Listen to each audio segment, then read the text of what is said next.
Paolo, magaan karelasyon si Kim. Hindi na raw namalayan ni Paolo na trabaho kapag kasama nito ang aktres na si Kim Chiu dahil sa sayang nararamdaman niya.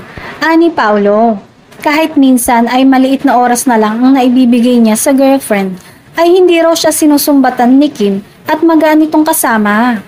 Pinakamaganda rin daw na ugali ni Kim ay secure ito sa sarili. Nasabi ito ng aktor nang ma-interview siya para sa bagong ine-endorso ng aktor. Say nito, si Kim kasi masaya at magaan katrabaho. Iwan na natin dun. Sobrang secure siya sa pagkatao niya.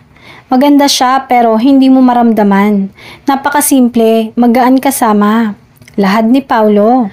Very supportive kahit sobrang busy niya sa trabaho at sa negosyo kahit ilang oras sa isang araw.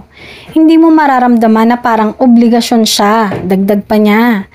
Kamakailan lamang ay trending sa social media ang tila pag-amin nila ng tunay nilang relasyon. Aminado din ang dalawa na ngayon ay naging open book ang kanilang buhay sa showbiz, subalit nais nilang gawing silent at pribado ang tungkol sa kanilang pag-ibig. Ayaw nila umanong ma-pressure sa mga madlang people.